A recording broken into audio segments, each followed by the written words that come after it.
Welcome student, how are you. हम लोग जिस टॉपिक की चर्चा कर रहे हैं आज के सेशन में वह मॉडल्स इन ज्योग्राफी से संबंधित है। देखिए एक्चुअली जो फर्स्ट पेपर के जो लास्ट टॉपिक्स है उसका नाम है मॉडल्स इन ज्योग्राफी, राइट। तो भौगोलिक मॉडल ऐसे हिंदी में उसको कहते हैं। इससे तात्पर्य क्या है यह पहले समझने का प्रयास कीजिए।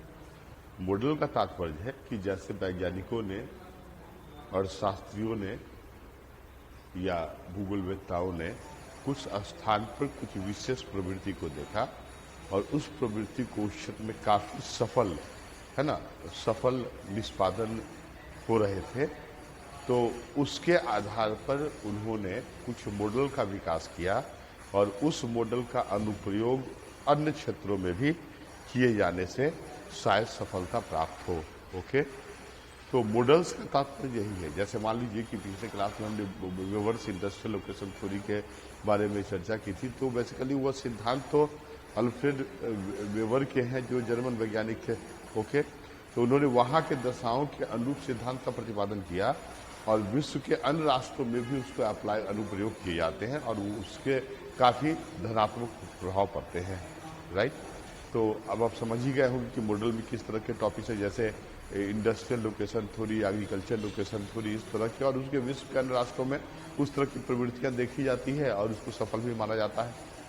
तो इस सेशन में हमें काफी महत्वपूर्ण टॉपिक्स, चूंकि अभी देख भी रहे हैं है ना, रूस और यूक्रेन के बीच महायुद्ध की स्थिति बनी हुई है, तो इससे संबंधित ही एक टॉपिक जो आपके मॉडल्स में शामिल है वह है मैकिंडर्स हार्टलैंड कॉन्सेप्ट। ओके, मैकिंडर के हृदय स्थल सिद्धांत। यदि आप समझ लेंगे तो मैं समझता हूं कि अभी रूस और यूक्रेन के बीच जो युद्ध की स्थिति है ना, उसके रीजन क्या है, उसके बैकग्राउंड क्या है, ये आपको शायद पता चल जाएगा। ओके, देखिए मैकिंडर ने हृदय स्थल सिद्धांत का प्रतिपादन किया जिसको हार्टलैंड कॉन्सेप्ट के नाम से जानते हैं, राइट।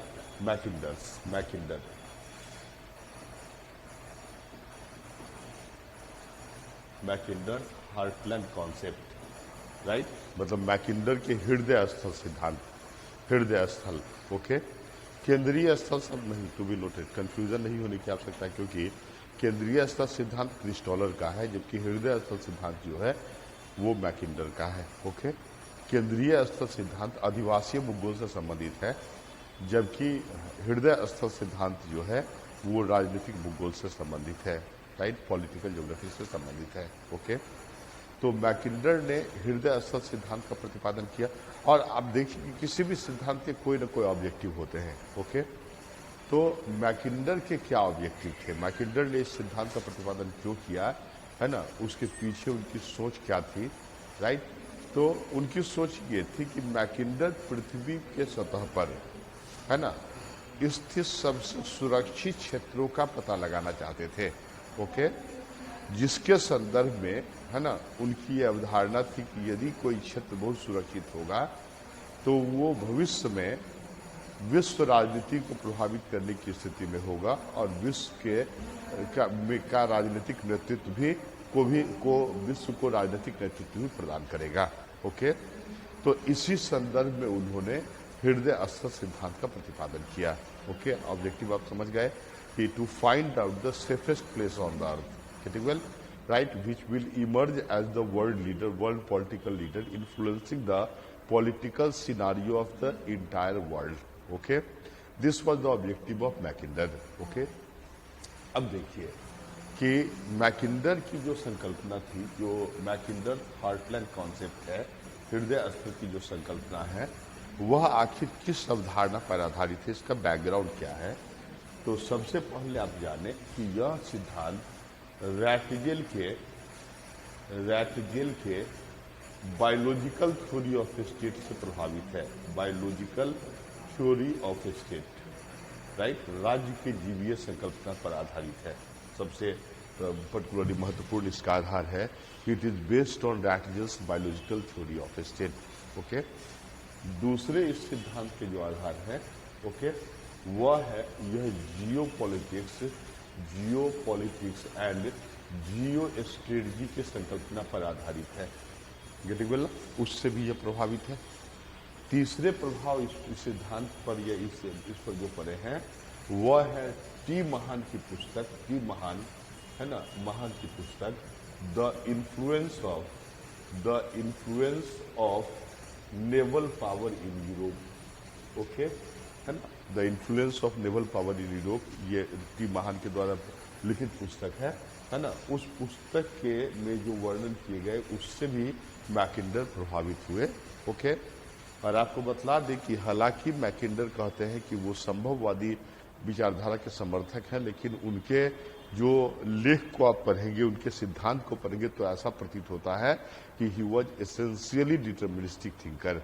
ओके, वो निश्चयवादी संकल्पना के समर्थक प्रतीत होते हैं। ओके, हालांकि he claim to be possibilist school of thought. Okay, वो कहते हैं कि नहीं, वो उन्होंने जो क्लेम किया वह पॉसिबिलिस्टिक या संभववादी संकल्पना का अनुसरण, लेकिन उनके लेख में जो आभास प्रतीत होता है वह आपको ऐसा फील करवाएगा कि वह डिटर्मिनिस्टिक स्कूल ऑफ थॉट है ना। डिटर्मिनिज्म से कहीं ना कहीं ये डिटर्मिनिस्टिक स्कूल ऑफ थॉट से भी प्रभावित है। ओके, वन बाय वन हम इसको एनालाइज करें। हमने कहा कि क्या आधार है मैकिंडर के हृदयस्थ संकल्पना का, तो एक आधार है रैटजेल के बायोलॉजिकल थ्योरी ऑफ स्टेट, दूसरा आधार है जियो पॉलिटिक्स एंड जियो स्ट्रेटजी, तीसरा आधार है टी महान की पुस्तक the influence of naval power in Europe. Okay, और चौथे आधार ये डिटर्मिनिस्टिक थॉट है। राइट, हालांकि उन्होंने स्वयं को डिटर्मिनिस्टिक घोषित नहीं किया, उन्होंने स्वयं को पॉसिबिलिस्टिक थिंकर घोषित किया था। तो जैसे वन बाय वन लेके हम पढ़े कि पर्टिकुलरली आधार क्या है, तो चार आधार बेसिकली है। तो चार आधार की यदि बात करते हैं, चार आधार की बात करते हैं तो एक पर्टिकुलरली आधार है, वन बाय वन इसको एनालाइज करें, रैटजेल्स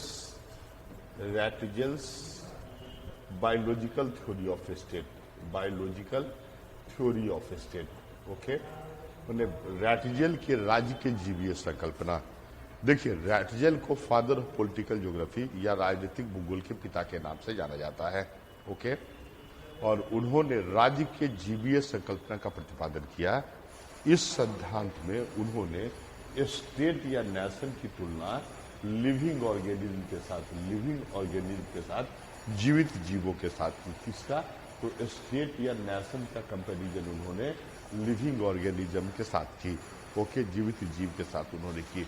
उन्होंने कहा कि जिस तरह समय के साथ जीवों के आकार में सतत वृद्धि होती है, राइट, उसी तरह की प्रवृत्ति राज्य में भी या कंट्री में भी पाई जाती है, सतत आकार में वृद्धि की प्रवृत्ति है ना। स्टेट के भी इनहेरिएंट प्रॉपर्टी है। राइट, जिस तरह जीव यदि अपने आकार में, शारीरिक आकार में वृद्धि की स्थिति में नहीं होगा तो उसके अस्तित्व नष्ट हो जाएंगे, तो वही स्थिति स्टेट की भी है। राज्य है ना, अपने अस्तित्व को बनाए रखने के लिए सतत अपने आकार में वृद्धि का प्रयास करेगा, और जो राज्य है ना, जो राज्य अपने क्षेत्रीय आकार में वृद्धि की स्थिति में नहीं होगा या करने में सक्षम नहीं होगा, उसके अस्तित्व समाप्त हो जाएंगे। जिस तरह है ना, जो जीव अपने आकार में वृद्धि करने की स्थिति में नहीं होंगे, उसके अस्तित्व समाप्त हो जाते हैं, उसकी मृत्यु हो जाती है। ओके, इस संकल्पना को राज्य की जीवीय संकल्पना के नाम से पुकारा जाता है या बायोलॉजिकल थ्योरी ऑफ स्टेट के नाम से पुकारा जाता है। अर्थात राज्य की तुलना जीवों से की गई, और समय के साथ जिस तरह जीवों के आकार में वृद्धि की प्रवृत्ति होती है, उसी तरह उन्होंने कहा कि राज्यों को भी अपने आकार में वृद्धि की प्रवृत्ति होगी। यदि राज्य में वृद्धि की प्रवृत्ति नहीं होगी, है ना, क्षेत्रीय है ना विस्तार की प्रवृत्ति नहीं होगी, तो उस राज्य के अस्तित्व समाप्त हो जाएंगे। इसलिए मैकिंडर ने कहा कि राज्य द्वारा क्षेत्रीय विस्तार की नीति का पालन किया जाना एक स्वाभाविक प्रक्रिया है और उसके अस्तित्व को बनाए रखने के लिए भी महत्वपूर्ण है। राइट, उदाहरण के लिए एक एग्जाम्पल देते हैं कि यदि पाकिस्तान भारत के जम्मू कश्मीर में के क्षेत्रों को है ना अपने में मिलाना चाहता है, तो यदि हम रैटजेल के बायोलॉजिकल थ्योरी ऑफ स्टेट को देखें तो ऐसा फील होता है कि यह पाकिस्तान के लिए महत्वपूर्ण है, क्योंकि वह इसके द्वारा ही वो क्षेत्रीय विस्तार कर अपने अस्तित्व को बनाए रख सकता है। लेकिन अंतर्राष्ट्रीय कानून के अनुसार यह अवैधानिक है, इलीगल है, राइट। तो बेसिकली रेटिजल के बेसिक अवधारणा क्या है ये समझ में आ गया ना। यदि भारत पर अप्लाई करें तो भारत को भी अपने क्षेत्र में विस्तार करके तिब्बत इत्यादि को शामिल करवा लेना चाहिए। गेटिंग वेल, बलूचिस्तान इत्यादि को शामिल करवा लेना चाहिए, ये भी कॉन्सेप्ट हो सकता है। लेकिन खैर आप देखिए कि यू गॉट द इंफॉर्मेशन कि what is the basic concept of the Ratzel's biological theory of state. Getting well, तो मैकिंडर के हृदय स्थल संकल्पना रेटिजल के बायोलॉजिकल थ्योरी ऑफ स्टेट से संबंधित था, ओके, से प्रभावित रहा है, राइट। सेकेंड बात हमने कही कि पर्टिकुलरली यह जो है यह जियो पॉलिटिक्स और जियो स्ट्रेटजी से संबंधित है, right. Jio politics and Jio strategy, okay. यह है क्या ये समझिए कि what is the meaning of geopolitics and Jio strategy, okay. देखिए, यदि मान लीजिए कि कोई ए राष्ट्र है और ये दूसरे राष्ट्र बी हैं, और यदि यह दोनों राष्ट्र एक क्षेत्र के द्वारा अलग है तो इसको हम लोग फ्रंटियर के नाम से, FRONTIER, फ्रंटियर या सीमांत क्षेत्र के नाम से जानते हैं। और सीमांत क्षेत्र नो मैंस लैंड होता है। यदि दो है ना ये राजनीतिक इकाई किसी क्षेत्र के द्वारा अलग होगा तो इसको हम फ्रंटियर के नाम से पुकारते हैं। चलिए क्लियर ना। अब यदि ए और बी पर यदि हम बायोलॉजिकल थ्योरी ऑफ स्टेट लागू करें, अप्लाई करें, तो निश्चित रूप से ए में भी समय के साथ क्षेत्रीय विस्तार की प्रवृत्ति होगी और बी में भी समय के साथ क्षेत्रीय विस्तार की प्रवृत्ति होगी, ओके। और फाइनली ए और बी जो है एक रेखा के द्वारा अलग प्रतीत होगा, ए और बी, बोला मतलब सीमांत जो क्षेत्र था वो लिनियर हो गया। यदि यह क्षेत्र था तो इसको फ्रंटियर कहते हैं और ये लिनियर हो गया तो इसको बाउंड्री के नाम से जानते हैं, राइट। सीमांत के सीमा में परिणत होने के बावजूद ए और बी में क्षेत्रीय विस्तार की प्रवृत्ति बनी रहेगी। और यदि ए अपने क्षेत्र का विस्तार करने का प्रयास करे तो यह एक्स के मतलब बी के है ना टेरिटरी के कॉस्ट पर ही अपने क्षेत्र का विस्तार कर सकता है, या बी यदि अपने क्षेत्रफल का विस्तार करने का प्रयास करे तो वह वाई क्षेत्र जो ए के अधीन है उसको अपने मिलाकर क्षेत्रीय विस्तार के नीति अपना सकता है। जब ए या बी एक दूसरे के क्षेत्र पर अतिक्रमण प्रारंभ करेगा तो ए और बी के बीच एक्स और वाई के लिए युद्ध प्रारंभ होगा और इसी युद्ध भूमि के लिए युद्ध को हम लोग जियो पॉलिटिक्स के नाम से या भू राजनीति के नाम से जानते हैं। क्लियर। तो स्पष्ट है कि भू राजनीति का क्या तात्पर्य है, तो भू राजनीति का तात्पर्य है भूमि के लिए राजनीति, right, struggle for the land, okay. और आपको बतला दें कि जियो पॉलिटिक्स शब्द का सबसे पहले प्रयोग है ना जेलन ने किया था, लेकिन इस विचारधारा का संवर्धन है ना और इसको पॉपुलर बनाने का श्रेय जर्मन के महत्वपूर्ण वैज्ञानिक कार्ल हसोफर को जाता है, ओके। देखिए इसके पीछे बैकग्राउंड क्या था, क्यों यह पर्टिकुलरली जर्मनी में काफी पॉपुलर हुआ। जर्मनी में ये इसलिए पॉपुलर हुआ, राइट, कि प्रथम विश्व युद्ध में जर्मनी को पराजय का सामना करना पड़ा और इस पराजय को जर्मन समुदाय है ना अपने माथे पर लगे कलंक के रूप में देखते थे, ओके। इस अवधि में अर्थात जर्मन समुदाय काफी अपमानित, विश्व समुदाय में काफी अपमानित महसूस कर रहा था। इसी समय कार्ल हसोफर ने यह मत व्यक्त किया कि यदि जर्मनी भू राजनीति विचारधारा को अपनाए और पुनः युद्ध करके उससे विजय प्राप्त करे तो इस पराजय के कलंक को या प्रथम विश्व युद्ध के पराजय के कलंक को धोया जा सकता है। इसलिए उन्होंने है ना यह मत व्यक्त किया कि जर्मनी को भू राजनीति सिद्धांत को अपनाना चाहिए, ओके। और इस सिद्धांत को अधिक प्रचलित बनाने के लिए उन्होंने 1924 में जर्मनी के म्यूनिख शहर में इंस्टीट्यूट ऑफ जियोपॉलिटिक्स की स्थापना की, ओके। इस इंस्टीट्यूट ऑफ जियोपॉलिटिक्स के द्वारा जर्मन युवाओं को है ना युद्ध संबंधी या जियोपॉलिटिक्स संबंधी है ना प्रशिक्षण दिए जाते थे, राइट। तो इस संस्था की भूमिका यह हुई कि इसने है ना ट्रेंड पर्सनल को डेवलप कर दिया, ओके, जो युद्ध के लिए तत्पर हो गए। और परिणाम स्वरूप क्या हुआ कि जैसे द्वितीय विश्व युद्ध में फिर पुनः जर्मनी ने बढ़ चढ़कर भाग लिया, लेकिन द्वितीय विश्व युद्ध के परिणाम जर्मनी के लिए प्रथम युद्ध से भी भयावह हुए। एक और जहां जर्मनी के को पुनः पराजय का सामना करना पड़ा, वही जर्मनी है ना, को दो भागों में विभक्त कर दिया गया, पूर्वी जर्मनी और पश्चिमी जर्मनी, बर्लिन वॉर के द्वारा।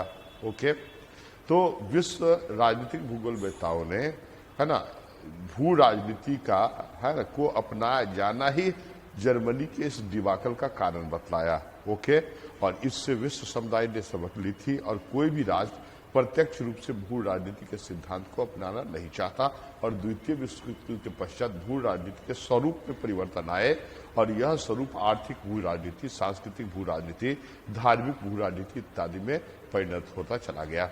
ओके, जैसे उदाहरण के लिए ईरान इराक युद्ध में या गल्फ रीजन में अमेरिका की बढ़ती हुई अभिरुचि, है ना, अभिरुचि इसलिए है क्योंकि अब अमेरिका उस क्षेत्र का आर्थिक दोहन करना चाहता है, अर्थात अमेरिका आर्थिक भू राजनीति का अनुसरण करता है।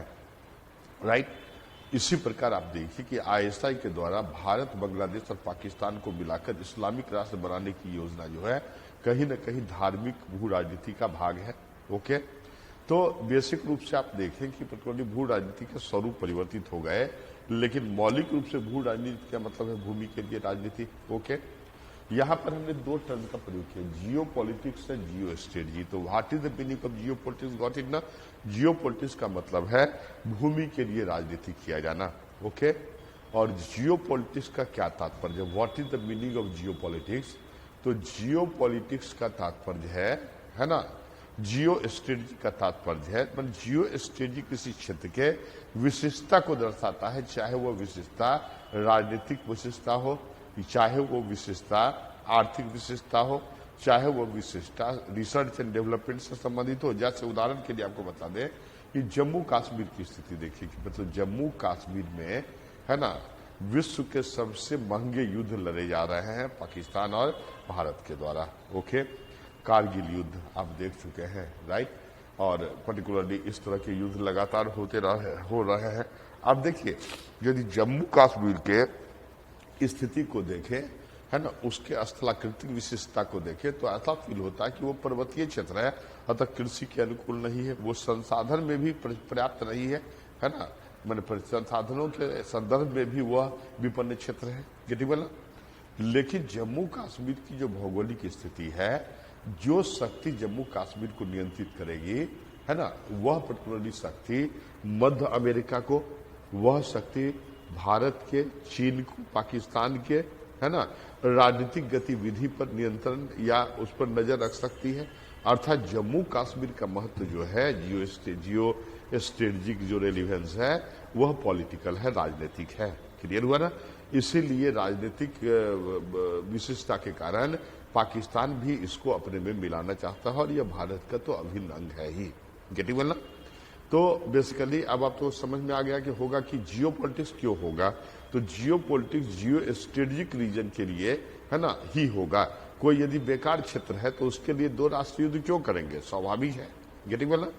तो जियो स्ट्रेटजी उस क्षेत्र के विशिष्टता को दर्शाता है, चाहे वो विशिष्टता आर्थिक हो, चाहे वो विशिष्टता राजनीतिक हो, चाहे वो विशिष्टता धार्मिक हो या सांस्कृतिक हो। गेटिंग वाला? या रिसर्च एंड डेवलपमेंट से संबंधित हो या ट्रेड एंड कॉमर्स से संबंधित हो। गेटिंग वाला? तो जैसे हमने बताया कि रेट से ये सिद्धांत प्रभावित है, तो rate biological theory of state आप समझ में आ गया। सेकंड हमने बताया कि ये जियो पॉलिटिक्स और जियो स्ट्रेटजी से संबंधित है, तो इसमें भी आप स्पष्ट हो गए। अब तीसरे जो इस सिद्धांत के आधार है वह है टी महान के द्वारा लिखित the influence of naval power in Europe.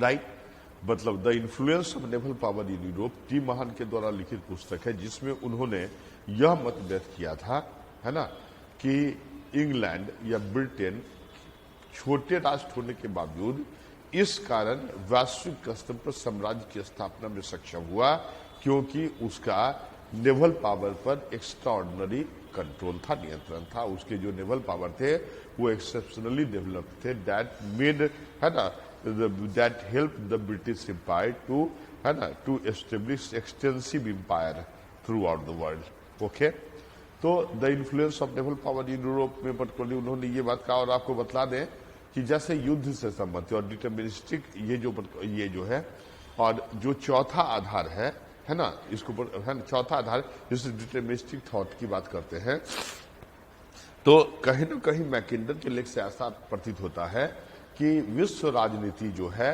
स्थलाकृतिक विशेषता पर निर्भर करती है, तटीय विशेषता या महाद्वीप के आंतरिक भाग या पर्वतीय अवरोध इत्यादि या जलवायु की दशा इत्यादि पर निर्भर करती है। इस कंटेक्स्ट में है ना, इस सिद्धांत से डिटरमिनिस्टिक कॉन्सेप्ट की बू आती है। हालांकि हमने स्पष्ट कहा कि he himself claimed as a possibilistic thinker.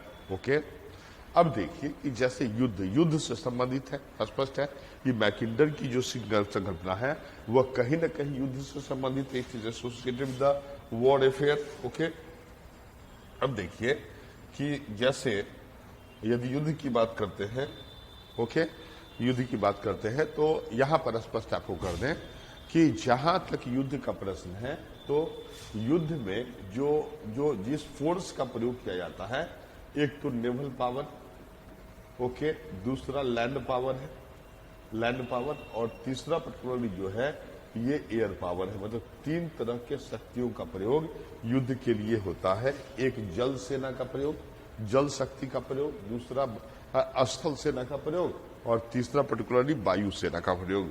Right, 3 तरह के शक्तियों के प्रयोग युद्ध में सामान्य रूप से होते हैं। आपको बतला दें कि जिस समय मैकिंडर ने अपने लेख लिखी थी या जिस समय सिद्धांत का प्रतिपादन किया था, उस समय एयर पावर इन्फेंटाइल स्टेज में था, नवजात अवस्था में था।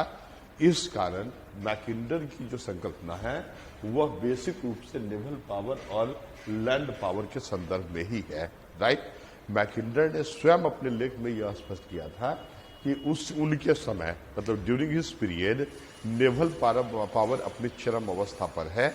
Okay, is in the climax condition, but यह अवसान की स्थिति में है, ढलान की स्थिति में है, और भविष्य में विश्व राजनीति का निर्धारक जो है वो स्थल सेना ही होगा। और साथ ही साथ उन्होंने कहा कि विश्व राजनीतिक इतिहास जल सेना और स्थल सेना के मध्य हुए युद्ध का परिणाम है।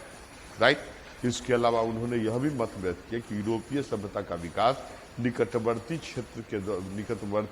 है ना क्षेत्रों के द्वारा यूरोप पर किए गए आक्रमण का परिणाम है। ओके, राइट, आक्रमण का परिणाम है। गेटिंग वेल ना? और बेसिकली ये सारे पर्टिकुलरली तथ्य उन्होंने अपने सिद्धांत में शामिल किया। तो अब समझ में आपको आ गया कि नेवल पावर को ध्यान में रखकर ही उन्होंने सिद्धांत का प्रतिपादन किया, क्योंकि उन्होंने कहा कि हमारे समय में या उनके कंटेम्पररी पीरियड में नेवल पावर अपने क्लाइमेक्स कंडीशन में था, लेकिन उन्होंने कहा कि यह ढलान की स्थिति में है और भविष्य में राइट लैंड पावर ही निर्धारक भूमिका निभाएगा। राइट, एयर पावर के महत्व को उन्होंने क्यों शामिल नहीं किया? हमने कहा कि उस समय या उनके समय नेवल पावर अपने इन्फेंटाइल स्टेज में था, इसकी भूमिका उस समय नगण्य थी। ओके, तो बेसिक रूप से जो सिद्धांत हम लोग पढ़ेंगे तो नेवल पावर को priority, then after land power को प्रायोरिटी। अब देखिए कि मैकिंडर की जो संकल्पना है वह 3 अलग अलग अवस्था में है ना प्रकाश में आई। एक तो सबसे पहले देखिए कि एक तो 1904 एक ये पीरियड था, दूसरा 1919 और तीसरा 1943। गेटिंग वेल ना?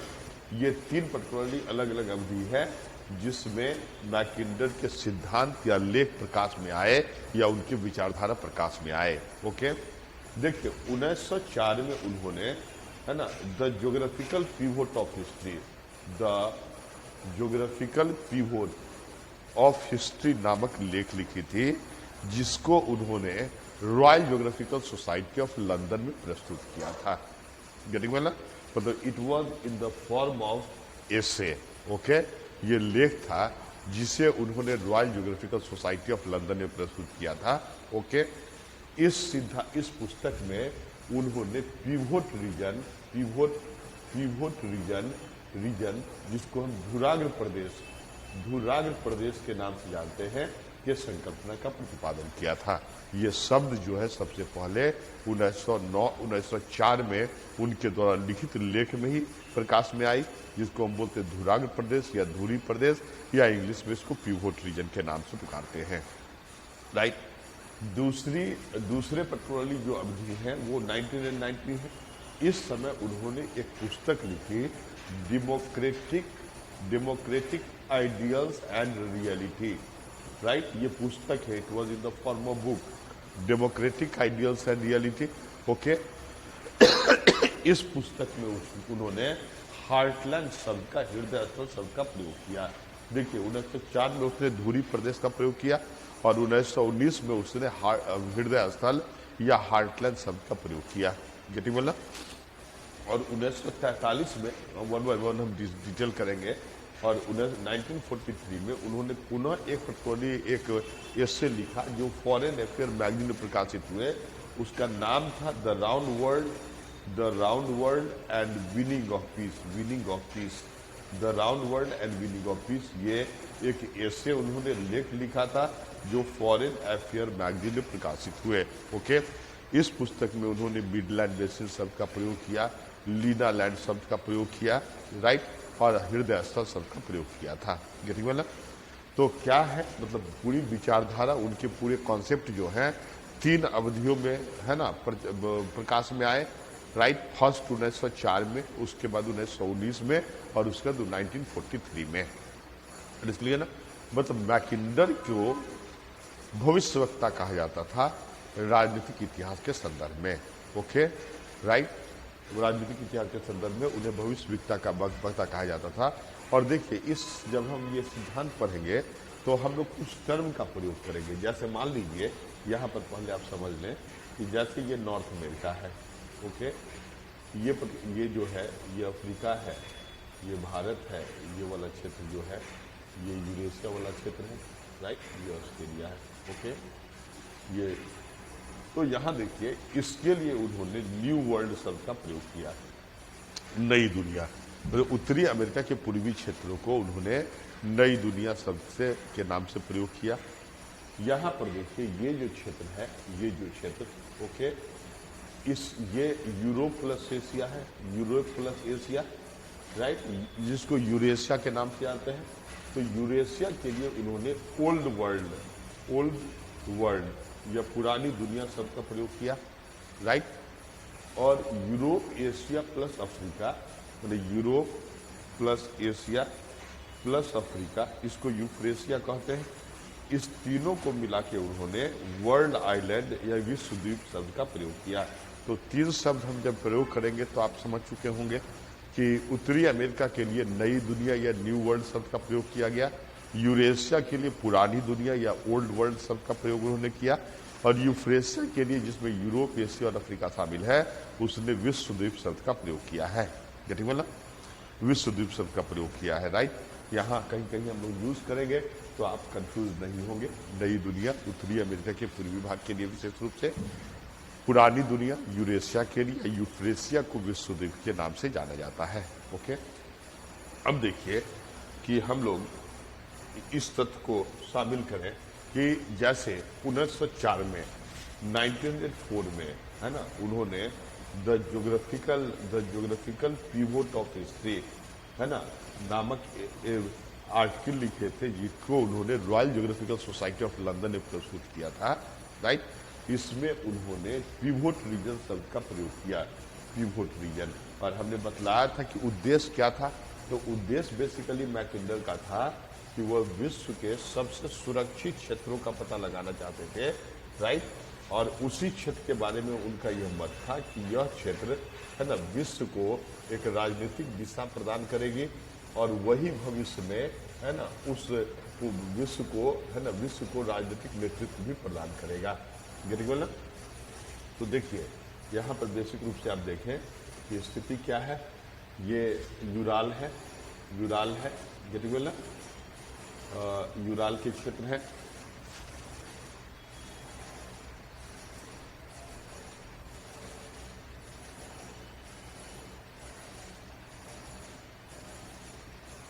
देखिए ये क्षेत्र जो है, ये क्षेत्र पर बोल रही ये यूराल का क्षेत्र है, यूराल रीजन। यहाँ पर है ना कैस्पियन सागर है, कैस्पियन सागर, ये हिमालय इत्यादि है, राइट। तो देखिए एक्चुअली यूरेशिया के मतलब उनका उद्देश्य था कि विश्व के सबसे सुरक्षित क्षेत्र का पता लगाना है ना, सुरक्षित क्षेत्र का पता लगाना, और वही क्षेत्र भविष्य में विश्व राजनीति को नेतृत्व प्रदान करेगा। ओके, तो उन्होंने यूरेशिया के इस भाग को 1904 के पुस्तक में यूरेशिया के इस भाग को पिवोट रीजन कहकर पुकारा। पिवोट रीजन, कितनी बोलना, पिवोट रीजन, राइट। यूरेशिया का यह भाग, देखिए इसको, यूरेशिया का यह भाग पिवोट, इस भाग को उन्होंने पिवोट रीजन के नाम से पुकारा। तो पिवोट रीजन क्या है ये समझिए। देखिए, पिवोट रीजन पश्चिम में है ना यूराल पर्वतों से घिरा हुआ है, पूरब में यह इसका विस्तार जैकरेटस नदी तक है, उत्तर में यह हिम आच्छादित आर्कटिक सागर से घिरा हुआ है, और दक्षिण में यह हिमालय, त्यानसान है ना, एस्टोनोवी, यावलोनोवी पर्वतों से घिरा हुआ है। मतलब पिवोट रीजन की स्थिति है ना एक किले की तरह है जो प्राकृतिक अवरोधों के द्वारा घिरा हुआ है, पर्वत या हिम आच्छादित सागर है ना, या पर्टिकुलरली या अन्य जो स्थलाकृतिक क्षेत्र हैं, राइट, वह उसको प्राकृतिक सुरक्षा प्रदान करती है, और इस क्षेत्र को उन्होंने पिवोट रीजन के नाम से पुकारा, राइट। अब प्रश्न उठता है कि इस क्षेत्र को ही उन्होंने सबसे सुरक्षित रीजन क्यों माना। ओके, तो आपको यह स्पष्ट कर दे कि उन्होंने अपने प्रारंभ में, हमने कहा था कि way the influence of naval power in Europe, टी रमान के पुस्तक से प्रभावित थे, जिसमें टी महान ने लिखा था कि ब्रिटेन इस कारण एक बड़े साम्राज्य की स्थापना कर पाया क्योंकि उसके नेवल पावर एक्सेप्शनली डेवलप्ड थे, right, because he was having exceptionally developed naval power. Getting well, तो है ना एक्सेप्शनली डेवलप्ड नेवल पावर था, इसलिए उसने है ना उसने इतने बड़े साम्राज्य की स्थापना करी। इसका मतलब है उनके समय नेवल पावर ही सबसे ज्यादा प्रभावी सेना थी, और नेवल पावर से ही जो क्षेत्र सुरक्षित माना होगा उसी को पर्टिकुलरली सर्वाधिक सुरक्षित माना जाएगा। जैसे देखिए, उत्तरी अमेरिका चारों ओर से ओपन सी से घिरा हुआ है, मतलब कहीं से भी इस क्षेत्र पर आक्रमण किए जा सकते हैं। दक्षिण अमेरिका भी है ना चारों ओर से ओपन सी के द्वारा घिरा हुआ है, इसमें कहीं न कहीं से भी आक्रमण किए जा सकते हैं। इसके अलावा देखिए, मिसिसिपी, मिसौरी नदियां इसके आर्थिक भाग में प्रवाहित होती है, तो बाहरी शक्तियां जो है वह इस जलमार्ग का प्रयोग करते हुए इसके आंतरिक भाग में भी आक्रमण कर सकती है। वो गेटिंग वेल ना, तो ऐसी स्थिति में उत्तरी अमेरिका भी सुरक्षित नहीं है, दक्षिणी अमेरिका भी सुरक्षित नहीं है, क्योंकि यह चारों ओर से एक ओर खुले सागर से घिरा हुआ है, साथ ही साथ कई नदियां हैं जो अपने जल को खुले सागर में गिराती है।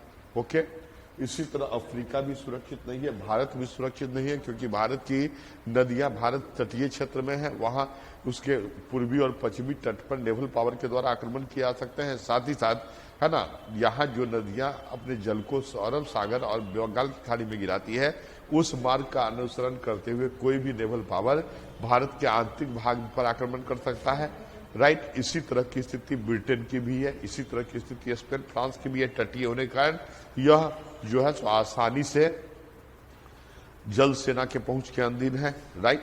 तो इस क्षेत्र के बारे में उन्होंने कहा कि देखिए, यह इस क्षेत्र का संबंध कहीं भी खुले सागर से नहीं है, क्योंकि यह एक ओर पश्चिम, दक्षिण पूर्व में यह पर्वतीय अवरोधों के द्वारा घिरा हुआ है, उत्तर में यह हिम आच्छादित सागर से घिरा हुआ है, राइट। हिम आच्छादित सागर में नेवल पावर नहीं पहुंच सकते। ओके, और इस क्षेत्र की विशेषता के बारे में उन्होंने कहा कि इस क्षेत्र की एक विशेषता इसके प्रवाह प्रणाली से भी संबंधित है। इस क्षेत्र में नदियां चाहे तो उत्तर की दिशा में प्रवाहित होती है या दक्षिण दिशा में प्रवाहित होती है।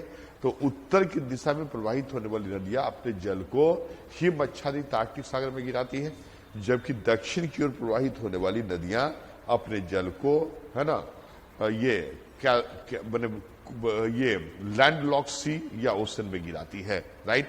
कैस्पियन सी लैंडलॉक है तो इसमें गिराती है, अर्थात कहीं से भी बाहरी शक्तियों का प्रयोग या इस क्षेत्र में संभव नहीं है। इस कारण उन्होंने पिवोट रीजन को पूर्ण सुरक्षित माना। ओके, तो देखिए 1904 में उन्होंने पूरे विश्व को 3 वर्गों में वर्गीकृत किया। एक तो फर्स्ट है पिवोट रीजन, राइट, धुराग्र प्रदेश। दूसरा है इनर क्रीसेंट,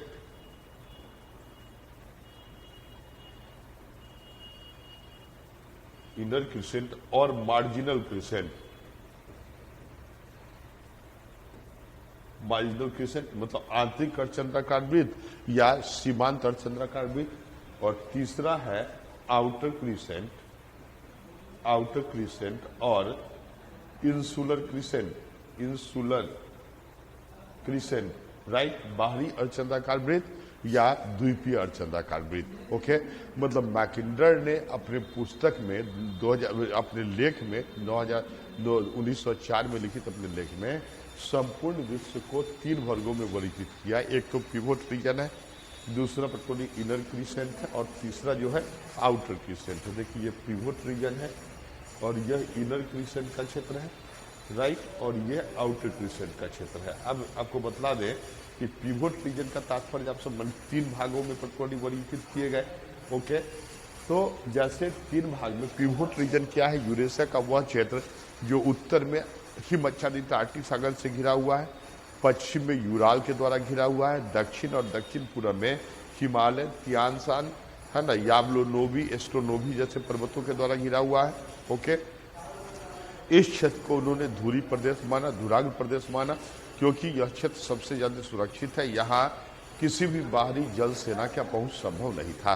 ओके, दूसरे जो क्षेत्र है जिसको इनर क्रिसेंट कहा गया, इसके अंतर्गत पश्चिमी यूरोप, पूर्वी यूरोप, राइट, पश्चिमी यूरोप, पूर्वी यूरोप, पश्चिमी यूरोप, ओके, भारत, गेटिंग मतलब, उसके बाद सहारा मरुस्थल के उत्तर में स्थित अफ्रीका, राइट, ये सारे जो क्षेत्र मेनलैंड से जुड़े हुए हैं, राइट, इसको उन्होंने इनर क्रिसेंट में शामिल किया।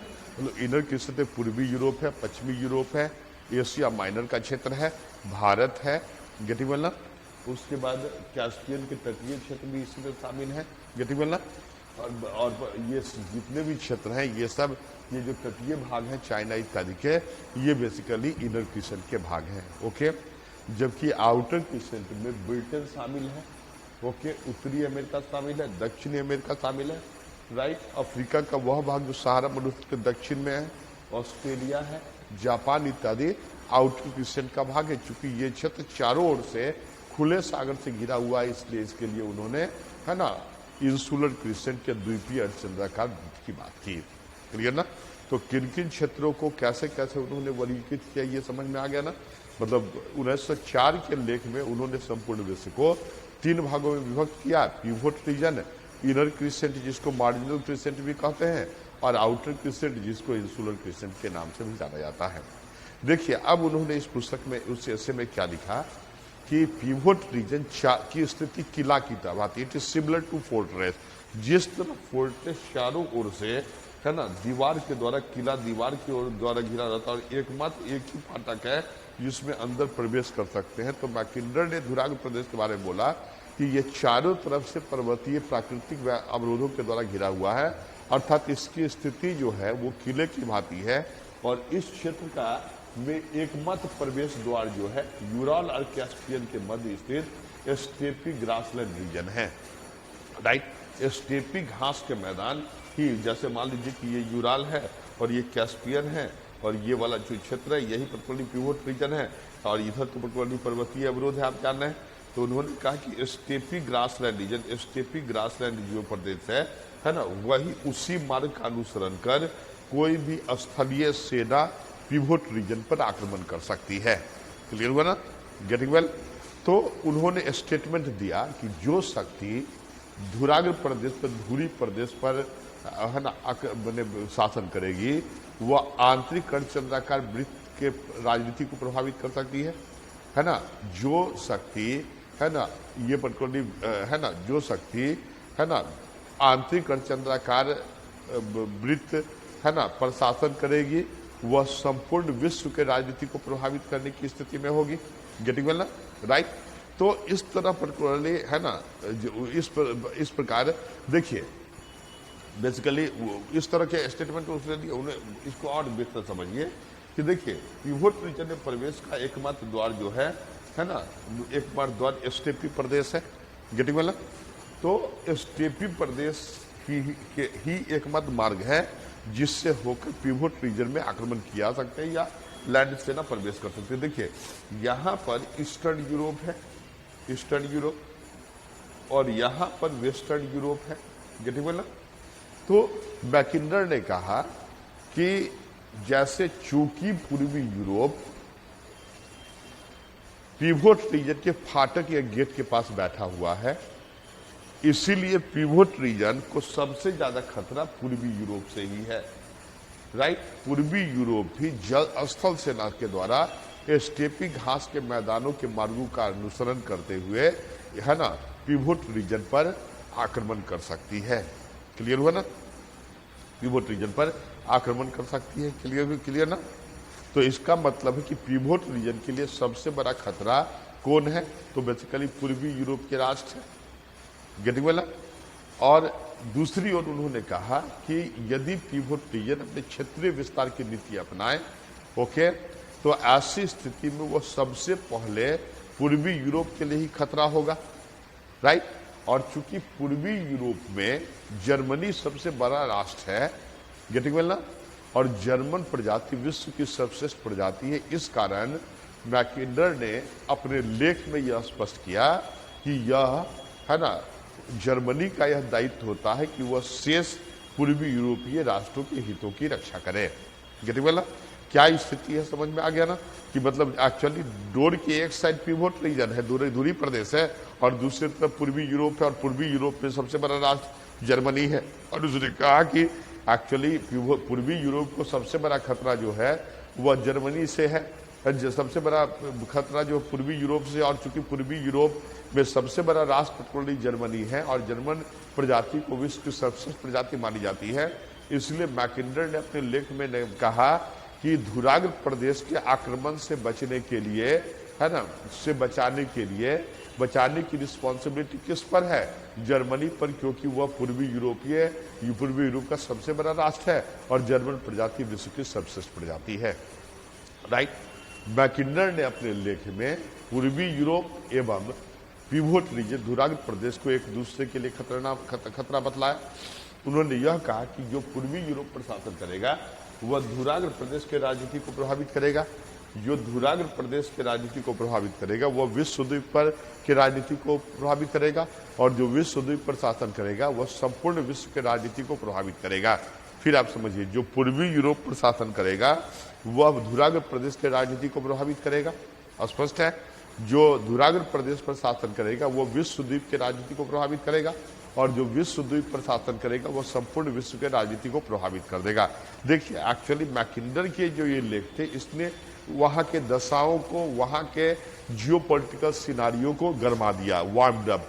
ओके, हम कह रहे हैं कि मान लीजिए कि दो व्यक्ति है और कहा जाए कि नहीं, एक दूसरे को ये हत्या करने के, है ना, के हत्या करना चाहता है, तो ऐसी स्थिति में हम भी सजग होंगे, वो भी सजग होगा, तो उसके प्रत्येक एक्टिविटी के प्रति हमें भी एक आशंका होगी, और उसको भी हमारे प्रति आशंका होगी, तो तनावपूर्ण स्थिति बनेगी ना। तो मैकिन्डर ने जब ये लेख लिखा तो ऐसी स्थिति में इट लेड द, है ना, pivot region state to consolidate under the leadership of Russia. Right? रूस के नेतृत्व में धुराग्र प्रदेश के राष्ट्र संगठित होने लगे, और इसके इधर पूर्वी यूरोप के राष्ट्र जर्मनी के, है ना, जर्मनी के पेट्रोली नेतृत्व में संगठित होने लगे। गेटिंग वेल ना? इससे इसके इस क्षेत्र में तनाव बना, है ना, और इसकी परिणति प्रथम विश्व युद्ध के रूप में, फर्स्ट वर्ल्ड वॉर के रूप में हुई। इसलिए अधिकांश भू राजनीतिक वैज्ञानिकों ने मैकिन्डर के इस लेख को प्रथम विश्व युद्ध के लिए जिम्मेदार या उत्तरदायी माना। क्लियर हो गया ना? राइट? किसके लिए माना? तो जर्मनी के ये मैकिन्डर के इस लेख को ही प्रथम विश्व युद्ध के लिए, फर्स्ट वर्ल्ड वॉर के लिए रिस्पॉन्सिबल माना है। क्लियर ना? देखिए, मैकिन्डर ने जो लेख लिखे थे 1904 में, जिसका टाइटल था the geographical pivot of history, उसमें वर्णित जो घटनाएं थी, मैंने उसमें जो भी वर्णन उन्होंने किया, प्रथम विश्व युद्ध की अधिकांश घटनाएं, राइट, मैकिन्डर के 1904 में लिखे ऐसे के अनुरूप ही थे, परंतु कहीं कहीं डेविएशन देखे गए। ओके, तो इस डेविएशन को ध्यान में रखकर, ओके, द्वितीय विश्व युद्ध के पश्चात उन्होंने 1919 में एक पुस्तक लिखी जिसका नाम है democratic ideals and reality. Okay, democratic ideals and reality, यह एक पुस्तक थी, गेटिंग वेल ना। इसमें उन्होंने हृदय स्थल शब्द का प्रयोग किया, गेटिंग वेल, ओके। तो पिवोट रीजन का प्रयोग 1904 में, और उसमें जो वर्णन था उसी के कारण कहा गया कि उन्होंने विश्व में अशांति उत्पन्न कर दी। उन्होंने यूरोप और जर्मनी को, है ना, ये यूरोप और जर्मनी को एक दूसरे के विरुद्ध भड़का दिया, और जिसकी परिणति प्रथम विश्व युद्ध के रूप में हुई, ओके। तो और प्रथम विश्व युद्ध की अधिकांश घटनाएं मैकिंडर के द्वारा लिखे लेख के अनुरूप ही थे, थोड़े बहुत डेविएशन थे, और इस डेविएशन को ध्यान में रखकर 1919 में, है ना, मैकिंडर ने पुनः पर्टिकुलरली एक पुस्तक लिखी जिसका नाम था democratic ideals and reality, right.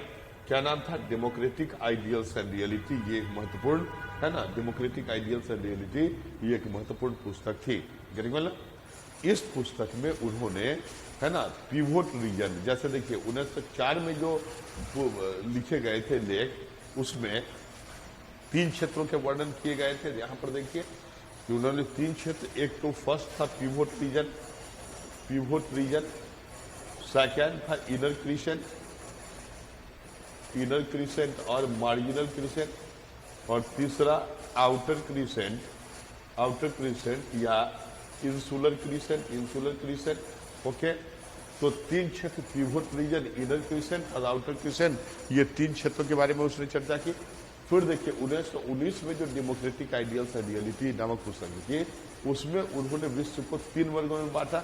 एक तो हार्टलैंड, राइट, हार्टलैंड मतलब हृदय स्थल शब्द का प्रयोग इसी पुस्तक में किया।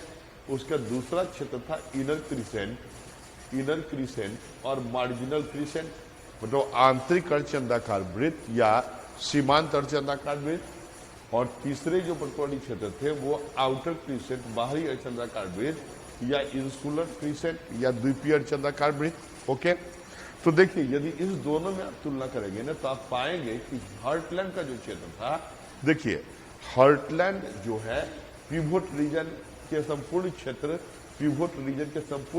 तो हार्टलैंड में शामिल थे ही, राइट। इसके अलावा कुछ अन्य क्षेत्रों को भी, है ना, हृदय स्थल में शामिल किए गए थे, जैसे Baltic coastal region plus Asia minor plus particularly Caspian coastal क्षेत्र, इस सब को मिला के एक वृहद क्षेत्र बनाया गया, राइट, जिसका नाम उन्होंने 1919 की पुस्तक में हृदय स्थल नाम दिया, ओके। इसका मतलब कि मैकिंडर के जो हृदय स्थल थे, वो मैकिंडर के द्वारा 1919 में जो वर्णित हृदय स्थल थे, वो 1904 के जो दुराग्र प्रदेश की तुलना में काफी वृहद था। और आप देखिए कि ये जितने क्षेत्र बाल्टिक कोस्टल रीजन या फिर, है ना, एशिया माइनर या Caspian coastal region, they were the part of inner crescent ना। तो यदि दोनों की तुलना करें तो pivot region is less than heartland area, okay. But actually जो 1919 और 1904 में यदि कंपैरिजन करें तो inner crescent was greater in 1904 से as compare to that of 1919 book. यहाँ इनर क्रिसेंट जो है वह छोटा हो गया, क्योंकि इसके कुछ भागों को इसमें जोड़कर हार्टलैंड का निर्माण किया गया, गेटिंग वेल ना। तो हार्टलैंड रिलेटिवली बड़ा क्षेत्र था, ओके, गेटिंग वेल ना। मतलब actually outer crescent as it is रह गया, इनर क्रिसेंट के कुछ भाग को पिवोट रीजन में जोड़कर बड़ा क्षेत्र का निर्माण किया गया, जिसका नाम था हृदय स्थल, ओके। इसमें बाल्टिक तटीय क्षेत्र भी शामिल थे, क्योंकि बाहरी सेना वहां तक प्रथम विश्व में नहीं पहुंचे थे। कैस्पियन तटीय क्षेत्र, एशिया माइनर इत्यादि क्षेत्रों को शामिल किया गया, ओके। और यह पर्टिकुलरली वर्णन उन्होंने जो हृदय स्थल शब्द था वह 1919 के अपने पुस्तक में की थी, ओके। देखिए उसमें पुनः उन्होंने बतलाया कि जैसे हार्टलैंड तो विस्तरित हो गया, पहले की तुलना में अधिक बड़ा था, उसके बाद ये इनर क्रिसेंट था, और उसके बाद पर्टिकुलरली आउटर क्रिसेंट था। फिर उन्होंने बतलाया कि जो पिवोट रीजन या हृदय स्थल है ना, इसमें प्रवेश का एकमात्र द्वार फिर जो है द्वितीय विश्व युद्ध में, फिर उन्होंने कहा कि उससे प्रवेश का द्वार जो है स्टीपी ग्रासलैंड रीजन है, राइट। तो इस पुनः उसने कहा कि जो शक्ति, और यहाँ पर देखिए ग्रासलैंड रीजन, यहाँ पर ईस्टर्न यूरोप है ना, यहाँ पर पर्टिकुलरली यूरेशिया, ये पर्टिकुलरली पिवोट हृदय स्थल के क्षेत्र है, ओके। फिर उन्होंने ये कहा कि जो शक्ति, है ना, पूर्वी यूरोप पर शासन करेगा वह हृदय स्थल के राजनीति को प्रभावित करेगा। जो हृदय स्थल पर शासन करेगा वह विश्व द्वीप की राजनीति को प्रभावित करेगा, और जो विश्व द्वीप की राजनीति को प्रभावित करेगा वो संपूर्ण विश्व के राजनीति को प्रभावित करने की स्थिति में होगा। गेटिंग वेल ना? तो इस तरह के स्टेटमेंट पर्टिकुलरली उन्होंने दिए कि जो पूर्वी यूरोप पर शासन करेगा वह हृदय स्थल के राजनीति को प्रभावित करेगा। सेकंड लाइन, जो हृदय स्थल पर शासन करेगा वह विश्व द्वीप के राजनीति को प्रभावित करेगा। थर्ड लाइन, जो पूर्वी है ना, जो विश्व द्वीप पर शासन करेगा वह संपूर्ण विश्व के राजनीति को प्रभावित करेगा। इस तरह के स्टेटमेंट मैकिंडर ने अपने पुस्तक में लिखा। गेटिंग वेल ना? पुनः उसने कहा कि जो हार्टलैंड के है ना का एकमात्र जो द्वार है स्टेपी ग्रासलैंड, इसके मुख के पास, इसके है ना थ्रेशोल्ड के पास कौन बैठा है? यूरोपीय, ईस्टर्न यूरोपीय राष्ट्र बैठा हुआ। अर्थात पुनः उन्होंने कहा कि ईस्टर्न यूरोपीय राष्ट्र जो है ना, जिसमें सबसे महत्वपूर्ण जर्मनी है, वह हृदय स्थल के मार्का के लिए सबसे बड़ा खतरा है। और यदि हृदय स्थल भी अपने क्षेत्र के क्षेत्रीय विस्तार की नीति अपनाए तो वह ईस्टर्न यूरोपीय राष्ट्रों पर है ना पर आक्रमण करेगा। अर्थात जर्मनी का यह रिस्पॉन्सिबिलिटी है कि वह शेष ईस्टर्न यूरोपीय राष्ट्रों के हितों की रक्षा करे। This again warmed up the geopolitical scenario of this region which led to second world war. Okay, तो बेसिकली आप जाने कि विश्व राजनीतिक है ना राजनीतिक भूगोलवेत्ता है ना या राजनीतिक विशेषज्ञ मैकिंडर के 1904 के लेख को प्रथम विश्व युद्ध का कारण और 1919 के है ना हृदय स्थल संकल्पना या पुस्तक को द्वितीय विश्व युद्ध का कारण माना है। Getting well? इसलिए कहा जाता यह है कि मैकिंडर काफी दूरदर्शी थे। उन्हें राजनीतिक दूरदर्शिता का है ना ज्ञान था। और देखिए उसके बाद द्वितीय विश्व युद्ध के पश्चात के क्रम में द्वितीय विश्व युद्ध तो है ना आप जानते ही हैं कि 45 तक चला, लेकिन 39 to 45, तो इसके बीच ही इसकी जो प्रवृत्ति थी, मतलब इसके क्या रिजल्ट आएंगे इसके बारे में प्रवृत्ति लगभग स्पष्ट हो चुका था। तो 1943 में 1943 में है ना मैकिंडर ने पुनः एक ऐसे लिखा जिसका टाइटल था the round world and winning of peace. यह फॉरेन अफेयर मैगजीन में प्रकाशित हुई। Okay, the round world and winning of peace, ये फॉरेन अफेयर मैगजीन में प्रकाशित हुई। इस ऐसे में उन्होंने 3 क्षेत्रों की चर्चा की। फर्स्ट था हार्टलैंड, सेकेंड पर्टिकुलरली लीलालैंड, और थर्ड जो था वह मिडलैंड बेसिन। ओके, देखिए एक्चुअली हार्टलैंड, जैसे 1919 की पुस्तक में जो हार्टलैंड की बात आई, जैसे ये हार्टलैंड है, राइट, तो ये हृदय स्थल का क्षेत्र है 1919 के पुस्तक के अनुसार। तो 1943 में जो उन्होंने ऐसे लिखा, उसने कहा कि यहां पर एक नदी प्रवाहित होती है लीना। ओके, तो लीना नदी के पूरब के जो क्षेत्र हैं वह एडवर्स क्लाइमेटिक और ज्योग्राफिकल टोपोग्राफी वाले रीजन हैं। अधिकांश क्षेत्र मरुस्थलीय हैं, राइट। इस क्षेत्र में है ना, इस क्षेत्र में वर्ष के अधिकांश समय हिम आच्छादन की स्थिति पाई जाती है। इस कारण इसके विशेष महत्व नहीं है। इसलिए 1943 में उन्होंने हृदय स्थल से इस क्षेत्रों को अलग कर दिया और इसका नाम लीनालैंड रखा है, LENA, लीनालैंड। ओके, तो लीनालैंड है ना, ये हृदय स्थल के वैसे क्षेत्र थे जो लीना नदी के पूरब में स्थित थे। ओके, उन्होंने कहा कि लीनालैंड के कोई विशेष भू राजनीतिक या जियो स्ट्रेटेजिक रेलिवेंस है ना, भू सामरिक महत्व नहीं है। ओके, दूसरी बात देखिए, उन्होंने इस क्षेत्र के बारे में, यहां देखिए कि यह जो क्षेत्र है, ये जो यहां पर देखिए ये क्षेत्र,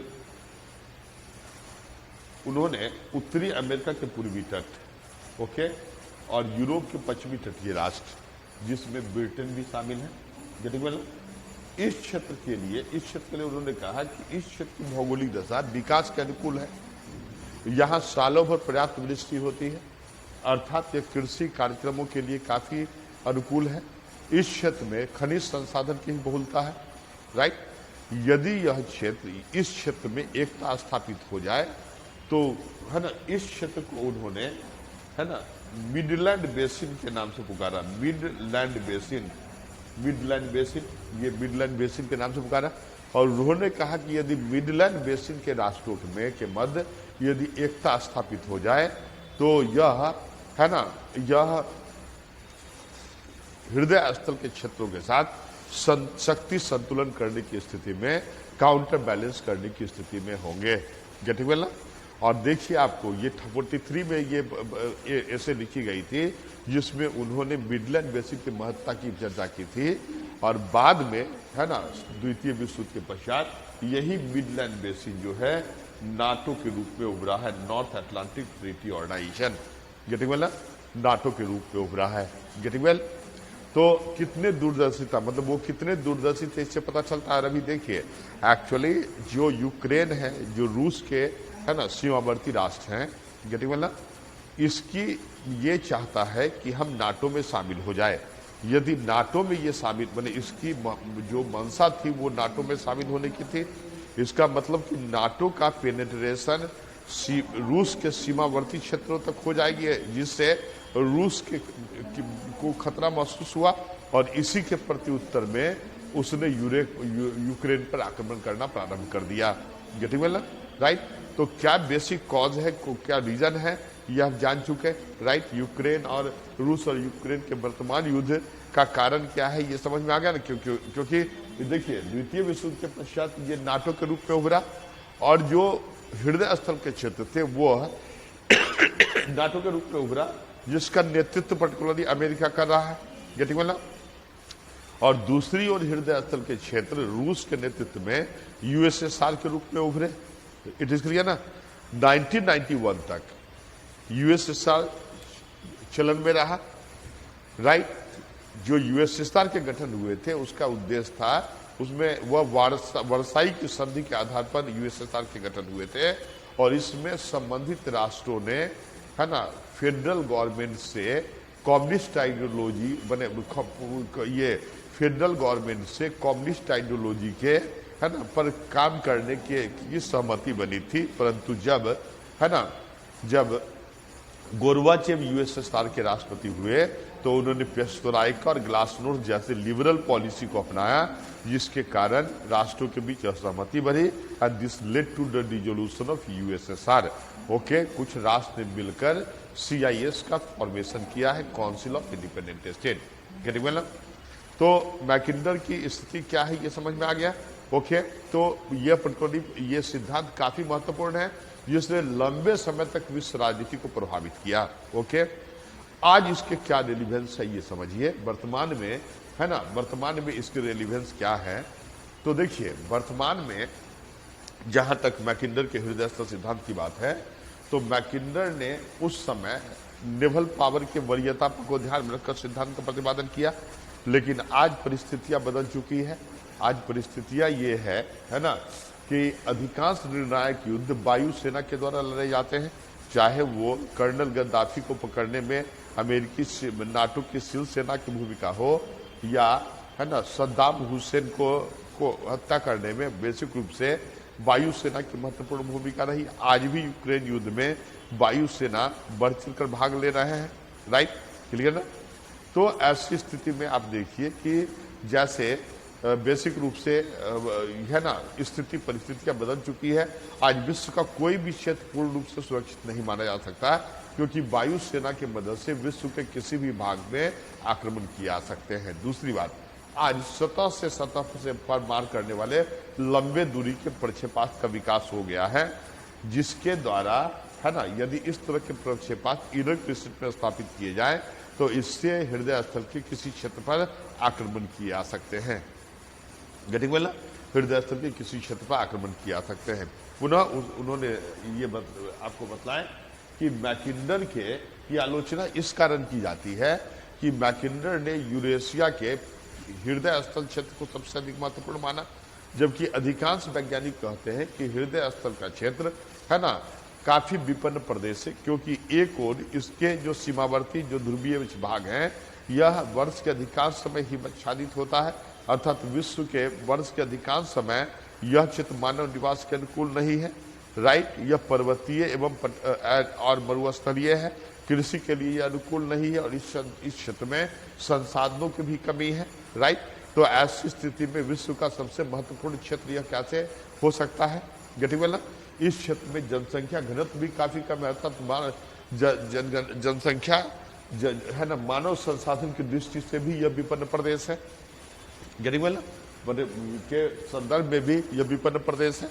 राइट, तो हृदय स्थल की स्थितियों के बारे में भी आलोचना की गई और इसके एक प्रमुख आलोचक हैं है ना स्पाइकमैन, जिन्होंने 1944 में ज्योग्राफी ऑफ पीस नामक पुस्तक लिखी थी, जिसमें उसने कहा कि हृदय स्थल की तुलना में इनर क्रिसेंट काफी महत्वपूर्ण है, क्योंकि देखिए इनर क्रिसेंट हृदय स्थल में चाहकर भी वो नेवल पावर डेवलप नहीं कर सकता, जबकि इनर क्रिसेंट को जल और स्थल सेना दोनों को विकसित करने की संभावना है। दूसरी बात कि जो इनर क्रिसेंट के राष्ट्र हैं वहां भारत और चीन जैसे जनसंख्या है ना बहुल राष्ट्र है, अर्थात वह क्षेत्र मानव संसाधन में भी संपन्न है। साथ ही साथ इसी में गल्फ कंट्री शामिल है जो पेट्रोलियम संसाधन के जहां पेट्रोलियम संसाधन के अकुत भंडार पाए जाते हैं। Getting well? तो ऐसी स्थिति में उन्होंने इनर क्रिसेंट को हृदय स्थल की तुलना में अधिक महत्वपूर्ण माना और स्पाइकमैन ने इनर क्रिसेंट के लिए एक नया शब्द का प्रयोग किया जिसका नाम है रिमलैंड। क्लियर ना? नेक्स्ट पर्टिकुलर क्रिटिसिज्म यह भी है मैकिंडर की कि उन्होंने विश्व राजनीतिक घटनाओं या इतिहास का वर्णन हृदय स्थल या इनर क्रिसेंट के आधार पर किया।